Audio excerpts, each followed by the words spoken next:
Greetings, how are you? Today we like to talk a little about Remembrance Day in Canada. We hope this video will be informative and easy to listen for you. Welcome to the deep dive. We're looking at a whole stack of sources today, really trying to get under the skin of November 11th in Canada, its history, how it's changed, and just how personal it can be. It really is personal. Yeah, for millions of us, it's, the poppy, the silence. But what exactly are we remembering? And maybe more pointedly, who have we sometimes forgotten in that remembering? That's exactly the tension, isn't it? Looking through this material, it's clear Remembrance Day starts from this one huge historical moment, the end of World War I. Right.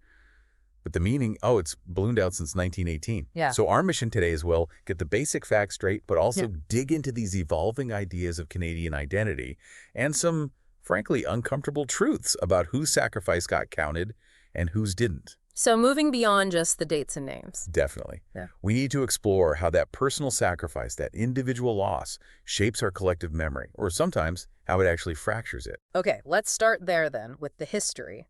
Because the origin story, it's tied right to that moment the guns fell silent, the end of the war to end all wars. Mm-hmm.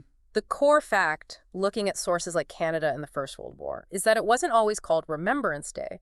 Originally, it was Armistice Day. And that specific moment is key. The fighting formally stopped on November 11th, 1918, at exactly 11 a.m. The 11th hour of the 11th day of the 11th month. Precisely. That exact time is the symbolic bedrock, really, for everything that came after. The whole British Empire started observing it formally in 1919. But here in Canada, the early days weren't quite, they weren't what we see now, were they? Initially, it was set for the second Monday in November. Yeah, and then things got, let's say, complicated. In 1921, the Canadian Parliament actually decided to combine Armistice Day with Thanksgiving. With Thanksgiving, wow. That feels almost jarring now, considering how solemn Remembrance Day is. It does seem unbelievable, right? But it was a pragmatic choice back then, though maybe deeply problematic in hindsight.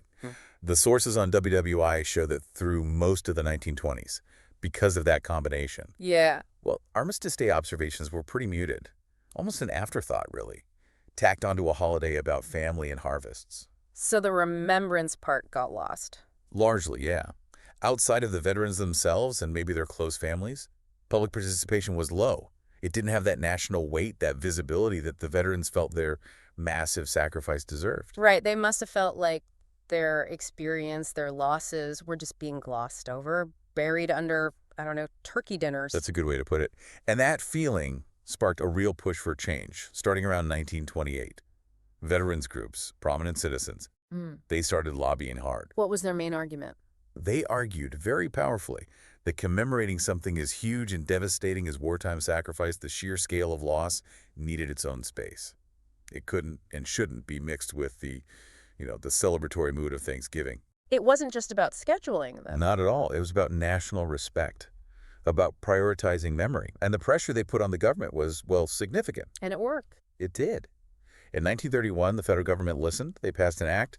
It officially renamed the day Remembrance Day and fixed it permanently to November 11th. And Thanksgiving got moved. Yep, Thanksgiving was legally shifted to where it is now, the second Monday of October. That separation feels so crucial. It was absolutely deliberate and necessary. By splitting them, the government carved out that dedicated space, focusing solely on remembering the fallen. Canada and the First World War points out this change immediately sparked renewed public interest. How so? Thousands started turning out for ceremonies across the country. It fundamentally shifted the focus back to military sacrifice, the cost of peace, not just celebrating a victory from years before. So that legislative change really locked in the purpose we understand today, which brings us to, what is that purpose for Canadians now? Fundamentally, it's a chance for the nation to pause, to recall everyone who has served in Canada's defense, in any conflict, any peacekeeping mission. And to acknowledge what we owe them. Exactly, to acknowledge this huge collective debt Canada owes its service members. We get to live in peace and freedom today because of their courage, their sacrifice. That's the core message. And the scale of that sacrifice, it's immense. We're talking millions of Canadians who've enlisted over the decades. Millions. And the focus often comes down to those who made the ultimate sacrifice. The Tomb of the Unknown Soldier in Ottawa, that's become a really powerful symbol, honoring the approximately 116,000 Canadians who died in combat. 116,000. It's hard to even grasp that number. And the tomb gives a single human focus for all that loss. It does. It's located right before the National War Memorial. And the story of how that soldier came to be there is quite something. It happened relatively recently, didn't it, in 2000? That's right. The Royal Canadian Legion spearheaded the effort. The reins chosen were those of an unidentified Canadian soldier from the First World War. And where was he found? He was selected from a Commonwealth war grave near Vimy Ridge. Vimy. That's incredibly significant for Canada. Hugely significant. Choosing an unknown soldier from that battlefield, a place so central to Canada's sense of national identity, directly links the modern remembrance to that sort of crucible moment for the country. What was the journey like, bringing him home? It was treated with immense solemnity. His body was carefully exhumed from the Caveret Rouge British Cemetery in France, flown back to Canada. He lay in state. Yes, in the Hall of Honor on Parliament Hill. Then on May 28, 2000, his casket, made of silver maple, was reinterred in this large stone sarcophagus right at the base of the war memorial. And there was a special ritual during the interment. A really moving one. Legion members placed handfuls of soil onto the casket just before the tomb was sealed. Soil from every single Canadian province and territory. And soil from his original gravesite in France, too. It's this physical act of bringing Canada, all of Canada, right there to surround him, reinforcing that he represents everyone from every corner of the country. That act of putting soil on the casket, it seems to have inspired something else too, hasn't it? The sources mention people placing poppies on the tomb. Yes, it's become this spontaneous, very personal tradition. During the National Remembrance Day ceremony, you'll see people walk up and place their poppies, sometimes cut flowers, even letters, directly onto the tomb itself. It's a direct connection. It feels like it. It's the individual reaching out to touch that national symbol of loss and sacrifice. It's quite powerful to witness. Beyond the tomb, though, the basic structure of the ceremonies, those key rituals, they were established pretty early on, weren't they? They were. Canada and the First World War notes that those core elements, the 2 minutes of silence, the playing of the last post, and reciting in Flanders Fields, became standard quite quickly. They provided a common language, really, a shared way for the nation to express grief and respect. Okay, this is where things get, for me, really fascinating. We're shifting from the big national ceremony to the very personal, sometimes even fragmented experience of remembering. And we're drawing a lot here from an interview with veteran Adam L. Jones. Yes, his insights are incredibly valuable. He puts forward this framework, suggesting there isn't just one way to experience Remembrance Day. He sees 3 distinct dimensions. 3 dimensions? Based on what? Based on your identity at that moment. First, there's Remembrance Day as a civilian. That's what most people experience, maybe going to a school assembly, wearing a poppy, just general civic participation. It's respectful, but maybe a bit observational. Right. Okay, what's the second? Second is Remembrance Day as a soldier, airman, or sailor, someone currently serving. For them, it's huge. It's formal, solemn being on parade, standing vigil at a cenotaph. Very official. Very official, but Jones points out it's also a massive social tradition within the military. Afterwards, there are often gatherings in the mess hall. It's intense, a shared experience with those you serve alongside right now. Okay, civilian, active, military. What's third? The third, and he argues the most complex psychologically, is Remembrance Day as a veteran. Jones talks really openly about his own struggles after leaving the military in 2018. He described this visceral feeling of being an outsider almost immediately. An outsider, even at Remembrance Day events. Especially then, initially. He talked about trying to participate in ceremonies with his old regiment, the one he'd served with, but feeling this profound sense of social loss, emotional isolation. That must be incredibly difficult. You're changed by service fundamentally, but you're no longer in that structure. Exactly. He mentioned making a conscious choice one year to stay home, to feel out of place there, rather than go to his old regiment's mess hall, because the feeling of loss, surrounded by those still serving, was just too raw, too painful to handle publicly. So how did he navigate that? Did he stop participating? Well, the sources suggest his return to public ceremonies happened gradually, as he started to become more comfortable with the identity of being a veteran, realizing it's a category of its own, not civilian, not active military, but something distinct. So accepting that new label almost. In a way, he realized that even if he felt internally awkward or disconnected, other people saw him as a veteran. They saw the relevance, the connection. And he found that fulfilling a role, serving a function as a veteran for the public, That gave it meaning. It seemed to. He said he found a strange kind of peace in knowing he could perform that role, helping connect the public to the idea of service. It helped to give meaning to his own post-service identity, even if the personal feelings were still complex. It really highlights the challenge of that transition out of uniform. It does. Jones described how the positive traits from service diligence, solemnity, punctuality, they become part of your personal code, who you are. But then you also have the immense challenge of integrating maybe injury, recovery, disability into that new narrative, moving from being a soldier to being someone indelibly changed. And that personal psychological complexity, it links directly to another major challenge, doesn't it? The difficulty Canada seems to have in creating a unified national memory for conflicts after the World Wars. Yes. While Remembrance Day is supposed to honor everyone who served in any conflict or peacekeeping role, the public memory hasn't really kept up, according to the sources. What do you mean? Adam Jones put it very clearly. Canada has this incredibly powerful, almost mythic national memory for World War I and II. Think Vimy Ridge, Juno Beach, the fight against fascism. Those stories unite us. They're foundational narratives. Exactly. But after 1945, Jones says the collective memory just seems to fall off a cliff. Which leads to things like the Forgotten War. Precisely. Korean War veterans, for example, the sources say they really struggled to find national meaning or recognition for their service for a long, long time. And as a society, Canada's found it hard to weave the experiences from Cyprus, Kosovo, Bosnia, and especially Afghanistan into a widely understood national story. Why is that, do you think? Jones had a theory, right? Comparing us to nations that experienced clear military defeat. Yeah, it's a fascinating point. He mentioned France dealing with Indochina and Algeria, the U.S. with Vietnam. Those were traumatic defeats, often leading to terrible treatment of veterans initially. But paradoxically, the very fact of defeat created a historical memory, a narrative, however painful or contested, that the public and future generations could grapple with. It provided a framework. Whereas with Afghanistan, Canada's withdrawal was different. It was structured differently. As Jones observed, Canada ended its combat mission in 2011.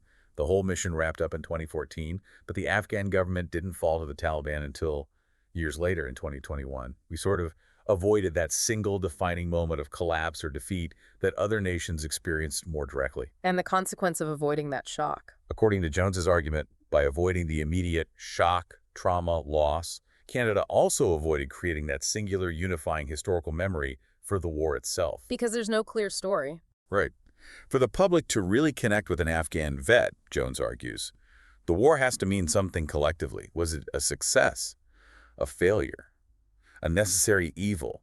If we as a society don't have a shared understanding, it's incredibly hard to properly contextualize and honor the sacrifice involved. And that has ripple effects, even within the military. Huge institutional consequences. Jones talked about how the military needs to absorb Afghanistan's history, its new battle honors on flags, and connect it logically to past conflicts, like, say, the Italian campaign in WWII. But without that wider public meaning, that civilian reconciliation. It leaves a whole generation of veterans kind of adrift. Adrift is a good word. Veterans now in their 30s and 40s, potentially without a solid, shared civil justification for what they went through. It makes Remembrance Day potentially more complicated, more internally conflicted for them honoring the past, but struggling to find public resonance for their own service. Because our collective memory hasn't caught up. It really hasn't, not yet.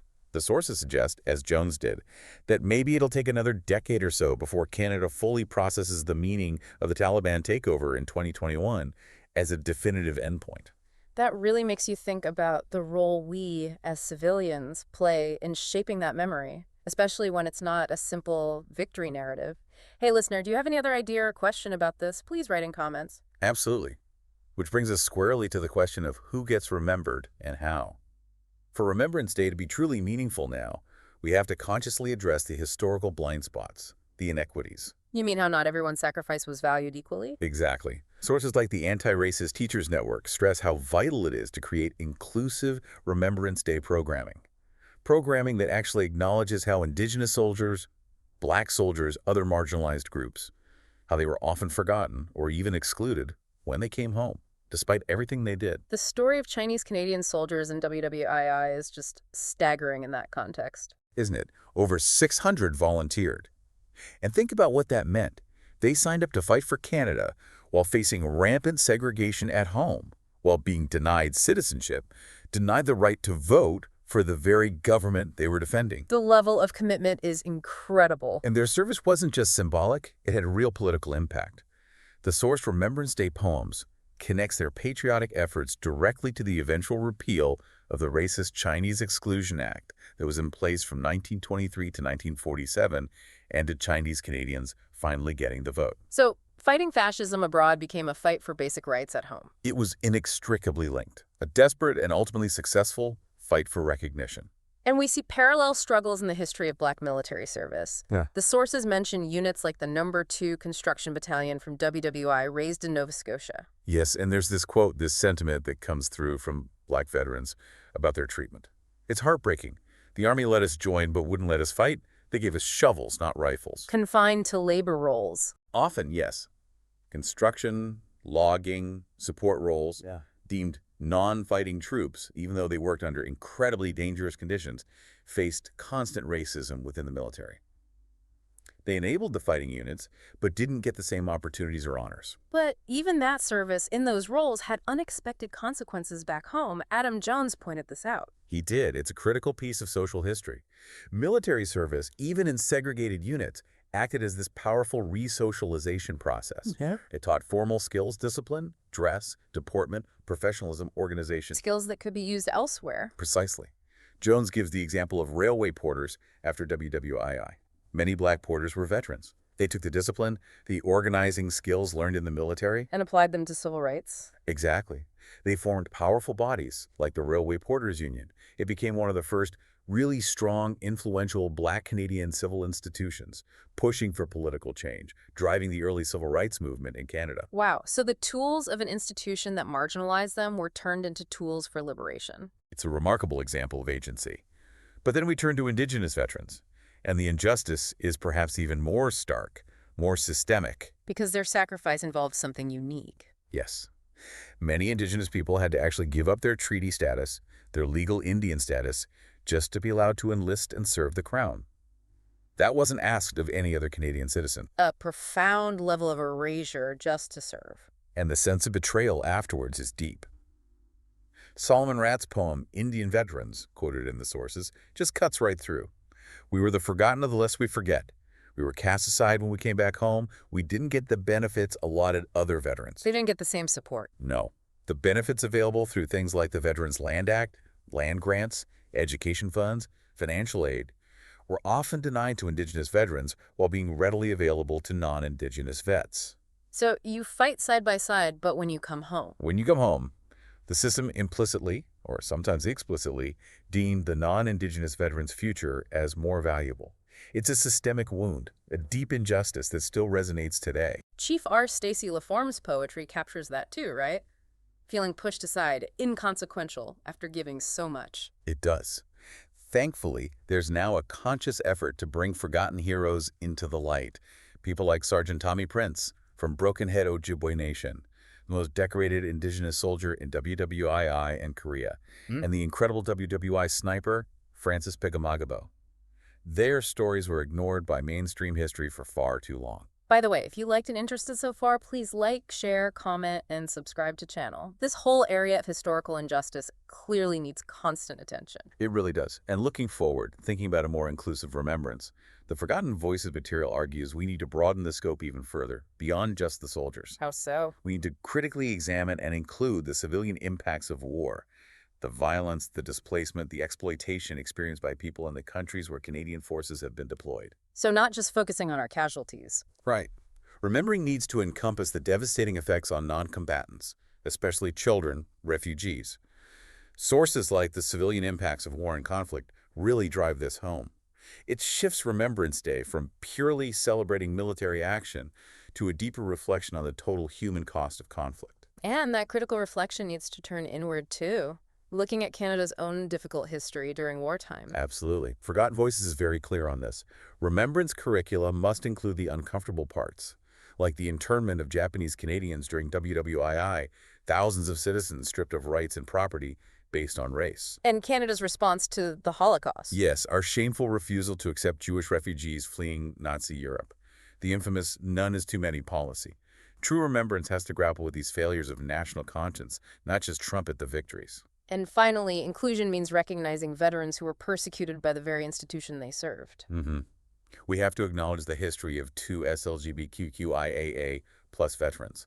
The sources point to the decades-long LGBT purge within the Canadian military. Where people were actively hunted down. Yes, thousands were interrogated, harassed, fired, their careers and lives ruined, simply because of their sexual orientation or gender identity. The fruit machine, that was part of it. That was part of that dark era. A pseudoscientific device supposedly able to detect homosexuality. It was used to justify investigations that destroyed lives. Acknowledging these veterans, apologizing for that purge, it shows that the journey towards recognizing all who served is ongoing, and it demands critical remembrance, not just simple commemoration. Which brings us, maybe inevitably, to the poppy, the most visible symbol of all. The ultimate symbol, unifying for many, but also perhaps contentious now. Let's unpack that. Its history is fascinating, part battlefield ecology, part poetry. It really is. The connection goes way back even before WWI. Reports from the Napoleonic Wars mention bright red poppies blooming over soldiers' graves in Flanders. Why poppies? The theory is that the intense bombardments, the churning of the soil during battles, brought dormant poppy seeds to the surface. Fields that were barren landscapes of mud suddenly burst into color, this vibrant red where soldiers had fallen. But the specific link for us, for the Commonwealth, comes from a Canadian. Absolutely. Lieutenant Colonel John McCrae, a doctor. In May 1915, near Ypres, after overseeing the burial of his friend, Lieutenant Alexis Helmer, he wrote In Flanders Fields. In Flanders Fields, the poppies blow between the crosses, row on row. That poem, it struck an immediate chord. But it was actually a Frenchwoman, Madame Anna Guerin, who was inspired by it to create fabric poppies. To raise money. Yes, initially to help rebuild war-torn France. She presented the idea to the precursor of the Canadian Legion, the Great War Veterans Association, and they adopted it officially in 1921. And now the Royal Canadian Legion runs the poppy campaign every year. A massive campaign. All the funds raised go directly to supporting veterans and their families. It's a huge charitable effort. And there are rules about wearing it. There are official guidelines. Wear it on the left side, over the heart. It signifies that commitment to never forget. The campaign typically runs from the last Friday in October through to November 11th. The Legion seems very protective of the symbol. Extremely. They hold the trademark. They work very hard to prevent it from being commercialized or used for political point scoring or in any way that might dishonor the memory of those who served. They want to keep it as this sacred symbol of remembrance and charity. Okay, but then we have the other side. Sources like the Progress Report call the poppy a cultural lightning rod. Yeah, that's the tension. What's the criticism? That focusing so much on wearing it becomes performative? That's part of it. The argument is that the intense, sometimes almost mandatory feeling pressure to wear a poppy can lead to what they call empty, uncritical troop worship. And that it actually stops deeper conversations. Exactly. The critique suggests that elevating the symbol above everything else allows society to avoid asking difficult questions. Questions like, why did these wars happen? What about documented atrocities committed by Canadian soldiers? What about ongoing issues within the military like sexual assault? So the poppy becomes a way to not talk about the hard stuff. That's the concern raised, that the tradition can inadvertently smooth over the complexities, creating a simplified narrative of glorious, justified sacrifice, even when the conflicts themselves might be ethically questionable. Yeah. It risks turning Remembrance Day into an act of selective memory, or even forgetting the parts that demand accountability. That's a really challenging perspective because for so many people, the poppy is deeply personal, a connection to their own family's loss. Absolutely. It's a genuine symbol of grief and remembrance for millions. But for those advocating for a more critical, historically honest remembrance, the symbol's very dominance can feel like an obstacle to holding power to account. So if we want a fuller remembrance, one that goes beyond just the symbol, what are the key actions? The observance of silence is paramount, isn't it? It's central. Joining millions across the country for those 2 minutes of silence at 11 a.m. on November 11th. It's a powerful, shared moment of pause and reflection. And learning the act of remembrance, those specific words. Yes, understanding and maybe even learning those lines connects you directly to the formal ritual. It's from Lawrence Binyon's poem, For the Fallen, and it's recited at ceremonies everywhere. Can you remind us of that key part? Of course. It's the promise made to those who didn't come back. They shall grow not old, as we that are left grow old. Age shall not weary them, nor the years condemn. At the going down of the sun in the morning, We will remember them. Powerful words. Beyond the silence in the poem, attending ceremonies is encouraged. Very much so. Local ceremonies happen at cenotaphs and memorials all across Canada, usually organized by Legion branches. And the national ceremony in Ottawa is a major event. The Veterans March, the Last Post, the Lament, the Act of Remembrance, the laying of wreaths. And back to the tomb of the unknown soldier. That spontaneous poppy placing continues to be significant. It really does. Since 2000, it's become this organic focal point. Placing a poppy, a flower, a note there, it's a tangible way people connect. And since 2007, there's the National Sentry Program, too. Sentries guarding the tomb. Yes, a pair of sentries from the Ceremonial Guard are stationed there year-round now, showing that continuous commitment to respect and protection. Okay, one last practical point. Remembrance Day as a holiday. It's Yeah. complicated, isn't it? Not the same everywhere. It's definitely not uniform across Canada, which catches people out. Federally, it is a general paid holiday, so federal employees, people working in federally regulated industries like banks, post offices, telecommunications, they generally get the day off. But provincially, That's where it gets patchy.